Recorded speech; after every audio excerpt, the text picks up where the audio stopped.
What's going on, guys? Welcome to Gunshot Gaming.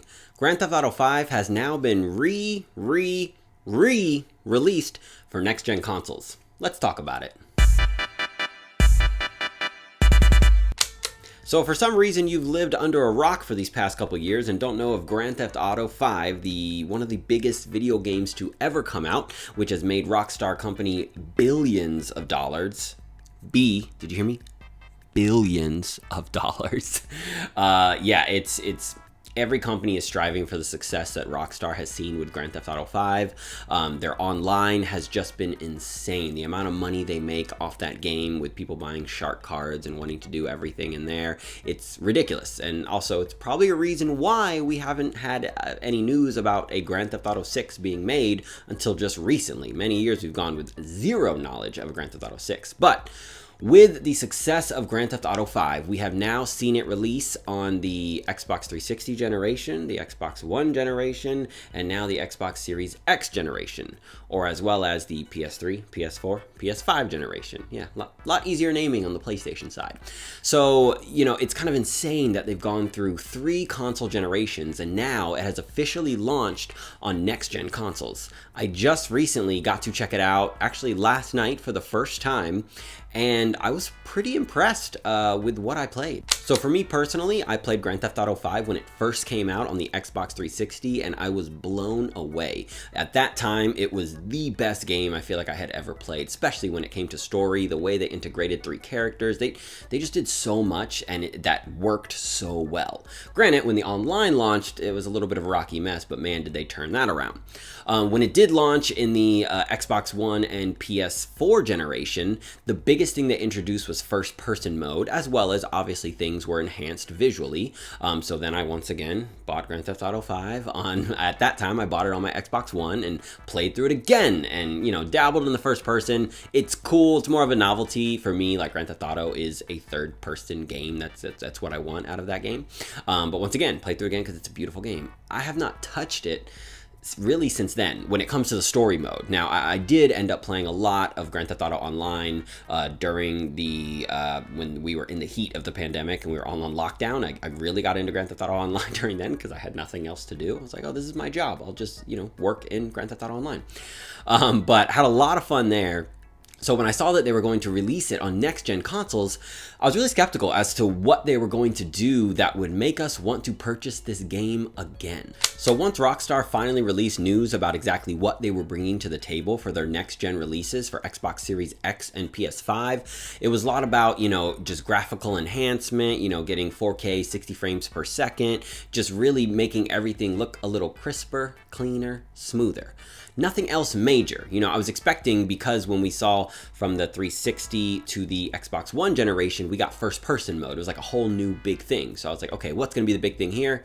There wasn't anything major. So I was a little disappointed, but after diving in myself, I was impressed with just how great that game looks. Still, I mean, obviously they made enhancements, but seeing it on a next-gen system, so I decided to pick it up for the PlayStation 5, and like I said, I played it for the first time last night. I probably played the first, 30-45 minutes of the campaign, and I mean, even just the driving around, it just looked beautiful. The visuals of the landscapes, the way the light bouncing off of my car, seeing how it's bouncing off of buildings, it just, everything looked so good and felt so smooth in that locked 60 frames per second. Now, they did launch with some different modes that you can take advantage of on the next-gen systems. You have a performance mode, which is going to give you the locked at 60 frames per second, as well as you have the performance RT mode, which is going to give you ray tracing in performance. It's kind of a balance of fidelity and performance, because also you're going to have a fidelity mode, which that one targets 30 frames per second, but it mainly focuses on you having the best looking visuals possible.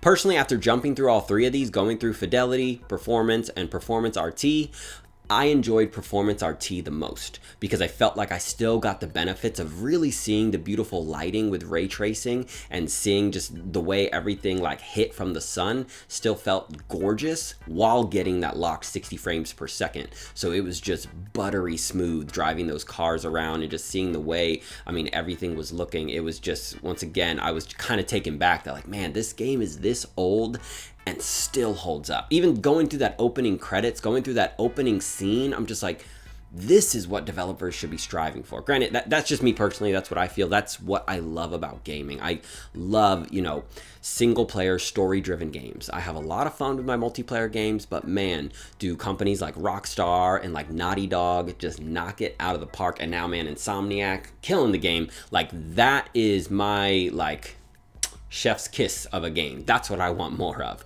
So I'm hoping that we get more of that, as I feel like people are seeing the success that Rockstar has been seeing. But once again, playing this again for the first time in so many years, I was very surprised how much I was enjoying my time with it.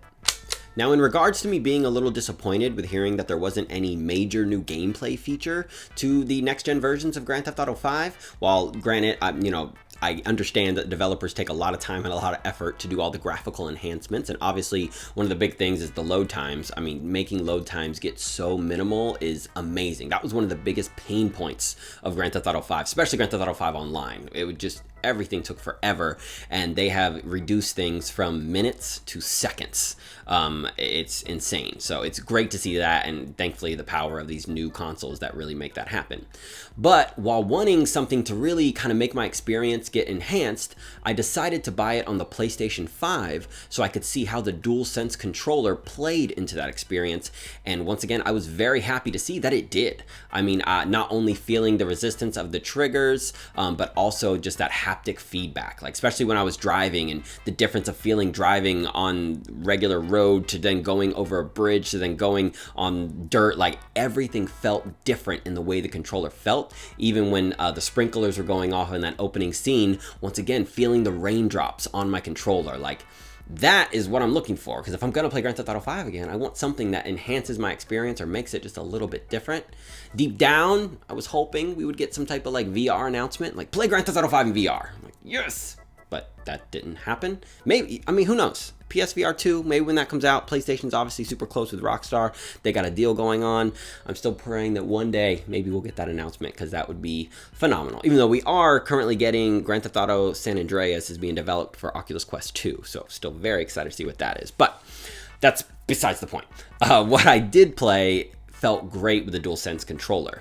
And like I was saying, not only why I decided to get it on PlayStation, it's also cheaper there. So let me touch base with you on the kind of crazy pricing model they got for this new next-gen Grand Theft Auto 5. All right, so currently, if you're looking to pick up Grand Theft Auto 5 on the next-gen consoles, I would take advantage sooner than later, because there's deals going on right now that only go until June 14th. So right now, on PlayStation, you can get Grand Theft Auto Online for free. After June 14th, it's going to be $20. You can get Grand Theft Auto 5, so like going through story mode, for $10. After June 14th, it's going to be $40. On Xbox, you can get Grand Theft Auto Online for $10, but after June 14th, it's going to be $20. And on Xbox Series X, you can get Grand Theft Auto 5 for $20 for going through the story, and after June 14th, it'll be $40. Really weird. But you can see that obviously PlayStation has a deal with Rockstar to make it cheaper there. So not only did I go with PlayStation because I wanted to feel DualSense, but hey, $10 for one of the best games ever created, like top 5 in my life. Yeah, well worth it. And if any of you out there, I mean, is there anybody left on this planet that hasn't played Grand Theft Auto 5? I don't know if anybody has, because I mean, this game has made more money than probably any other game out there. But as newer kids get old enough to play it, as they should be, probably youngins should not be playing this, it's just going to continue to go, right? There's going to be more and more people that discover this game, at least until Grand Theft Auto 6 comes out, which we still, I mean, there's been rumors forever, nothing ever solid to come out of it, but even playing Grand Theft Auto 5 on the next-gen consoles and seeing how smooth it looks, oh, does it get me excited for what Grand Theft Auto 6 could be. Because really, if they just take the level of detail they put in Red Dead Redemption 2 and put that into a city, it's going to be insane. And once again, just nobody does it like Rockstar when it comes to detail, when it comes to storytelling, when it comes to true character development. I mean, even just those opening scenes of Grand Theft Auto 5 and the voice acting is just so on point. And just everything that they're saying, it just sounds so good. Nothing sounds fake. Nothing sounds forced. It's just, it's awesome. I just can't, like I said, it had been so long since I had played it. So I was genuinely like, oh my God, this is so great. Like I forgot how great this is, because not a lot of games can hit that. I mean, besides like the heavy hitters, like I said, Rockstar, Naughty Dog, Insomniac, those are the ones killing the game in my personal opinion of the type of games that I love. But you know, you may think differently, which is okay. We can have opinions, right? That's what's going on here. And right now online, there's all sorts of videos loaded with comparisons of looking at the differences of, you know, how it compares from PS4 to PS5, from Xbox One to Xbox Series X, to, you know, how everything looks on every type of mode, and you can get in the nitty-gritty details of exactly how it looks. That's not stuff I'm going to cover here, so go to those channels and you can go watch that. I just wanted to give you my personal opinion on kind of what I was thinking there, because if you're fortunate enough to have both consoles and looking to make that decision, I would recommend picking it up on PS5. And granted, that's something different for me. Typically, I play all my third-party games on my Series X because I'm a huge fan of the Xbox controller. It's just more comfortable in my hand, but I am loving what Sony has been doing with the DualSense controller, and I think it does add a lot of benefits to the immersion of, you know, playing video games. And save 10 bucks. Why not? But yeah, that's all I had for you guys today. I just wanted to give you my thoughts on kind of everything I thought there. What are you thinking? Have you played Grand Theft Auto 5 Next Gen? If you have, let me know what you're thinking down below. Or are you just like, nah, I'm good. I've played it. I've had it in my fill. Just give me GTA 6. I know that's what a lot of people are thinking, which is okay. You don't have to play it, but it's there. As always, appreciate you joining me today, and have a great day.